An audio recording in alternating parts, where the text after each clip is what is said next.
I think this is the last one. The last episode, so to speak, in this Vlogmas series. And with that, I will go ahead and open the last day on the Advent calendar, day 24.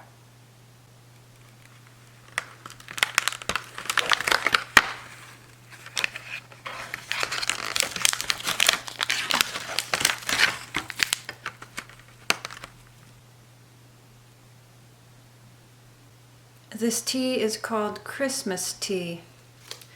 The ingredients are black tea and natural flavor. I remember doing this one before. It may have been day one.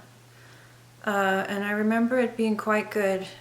It was quite good. I don't remember exactly how to explain how it tasted, but I remember it being quite good, and so I will not go ahead and try this again on camera, but I can enjoy that at some point in the future.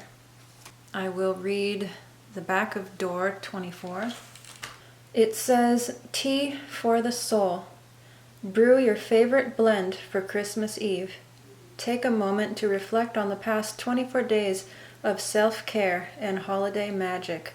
Share your holiday reflections with a loved one." And that lets me know that the theme that I was picking up on throughout this Advent calendar was correct for the most part. I mean, apparently it was about self-care. Self-care and holiday magic. Yes, self-care is important. It's good to take care of yourself, spiritually, mentally, emotionally, and physically. It says to take a moment to reflect on the past 24 days of self-care and holiday magic. I cannot say much by way of holiday magic, and as far as self-care goes, honestly, I might have been able to do a better job at that than I have, such as getting more sleep, probably trying to do more to not stress myself out or allow other things to cause stress in my life. Actually, the more I think about that, and I won't get into it more or else it'll turn into a big, long, elaborate story, but there's been a lot of things in the past 24 days and beyond that have nothing to do with me, that have caused stress and strife, and I was totally minding my own business. In other words, what I'm saying is, here, I'll just say it this way. If you are walking with the Lord, as I've said before, don't be surprised if some people that are near you will not be attentive enough to not let the enemy use them to get at you. Like if the enemy can't get at you directly, he will try to use people close to you to get at you. And it's just a shame if certain individuals aren't attentive enough, aren't aware enough to realize that. So I will leave it at that. Still, of course, it is my responsibility to respond in a proper manner. But I must say that I feel a little bit of resent that I have to deal with it at all. Because if people were a little more with it, they wouldn't be so easily influenced by the enemy to do and say what they do and say. So I'll leave it at that. That's my little reflection of the past 24 days.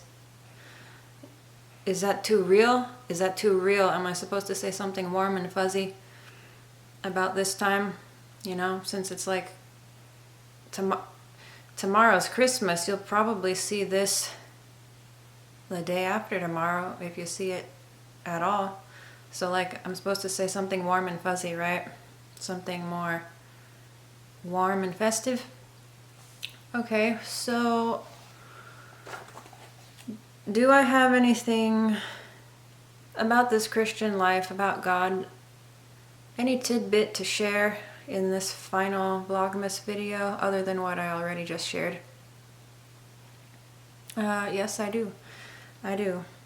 And you can take it into the new year. In fact, it's a thing that I think, at least for me, I would like to be somewhat aware of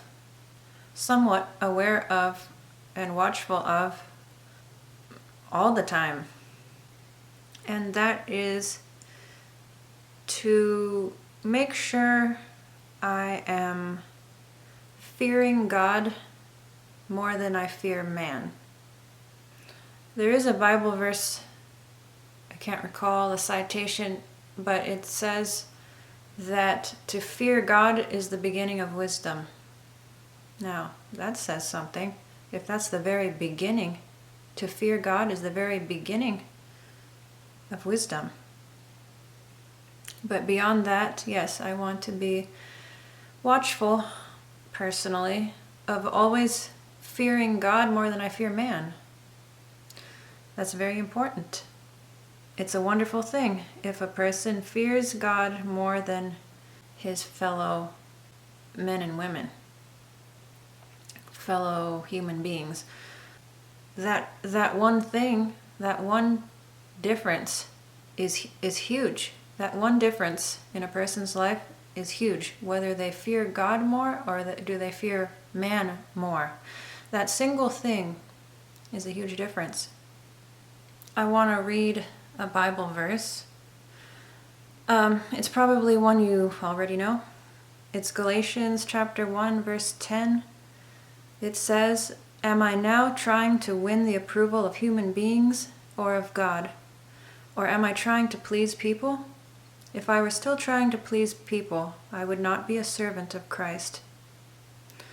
And the same verse in a different translation says, "Obviously, I'm not trying to win the approval of people, but of God. If pleasing people were my goal, I would not be Christ's servant." And lastly, the same Bible verse in a different translation, it says, "Am I now seeking the approval of men or of God? Or am I striving to please men? If I were still trying to please men, I would not be a servant of Christ." The following verse is sort of interesting. Actually, following two verses. So it says, am I striving to please men? If I was still trying to please men, I would not be a servant of Christ. And then it says, "For I want you to know, brothers, that the gospel I preached was not devised by man." This part's interesting. "I did not receive it from any man, nor was I taught it. Rather, I received it by revelation from Jesus Christ." Just interesting, because that was Paul talking. And if you remember, Jesus died and rose again before Paul received this direct revelation. Yes, in a different translation, verse 12 says, "I received my message from no human source, and no one taught me. Instead, I received it by direct revelation from Jesus Christ." Now, okay, direct revelation from Jesus Christ. How did that happen? Because, as I said, Jesus died and rose again before Paul got this direct revelation. In other words, what I'm saying is, Jesus and Paul didn't hang out. Paul was not one of the 12 disciples. So how did this direct revelation come? Well, Jesus appeared to Paul. Okay, so I got a little off topic there, but yes, this thing about pleasing man, fearing man more than a person is focused on pleasing God and fearing God. That difference is huge. Who are you seeking to please, and who are you fearing the most? And I think it would be good, I'll speak for myself anyway. I think it would be good for me to continually check myself on this. And I would encourage you to do the same. Every once in a while, make sure you're seeking to please the right person and fearing the right person. May each of us be a servant of Christ indeed. See what the opposite of that is, what the alternative is. One cannot be both, as that verse was saying. And to wrap up this tidbit, to many people, God is a paycheck, a pacifier, and a ticket to heaven, but not a God to be served or feared. So that is my little tidbit for, well, I was going to say the new year. That was my tidbit for the new year, but then again, it's for any time, even right now. So I have many things I could talk about, but I think I'll keep it to that. The fearing God and fearing man thing, it can be a choice between the two that can come to me quite frequently, actually. It can be a choice that is made very frequently when you choose what you will speak or not speak. And definitely it's a choice that can come up when you choose to do something or not do something. And how you do it, and when, and where and how. It's really who you fear and who you are trying to please really can affect almost everything you do. Anyways, I will say that if you are somebody who celebrates Christmas and that sort of thing, I hope you had a pleasant time of it and were able to have enjoyment and peace. The rest of this day, I'm planning on going to some kind of candlelight service at a church, not the specific church group that I typically go to, a different one. But yeah, I've never been to their candlelight service before. I went to this church like on a regular Sunday. I went there a couple times. So anyways, I think that is one thing I will do this evening. I'm not sure exactly what else I'll do this evening, but I'll try to bring you along, whatever it is. But yes, I know that the New Year thing almost means nothing, but to me it seems like some kind of fresh start.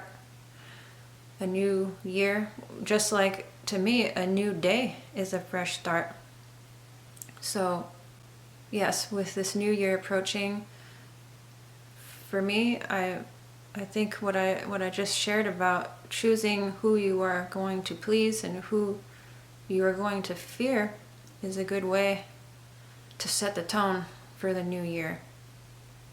And of course, each day, each hour, each minute. But I will go ahead and end this little talk right now, and I think I will prepare to go to this candlelight service. The world in solemn stillness lay to hear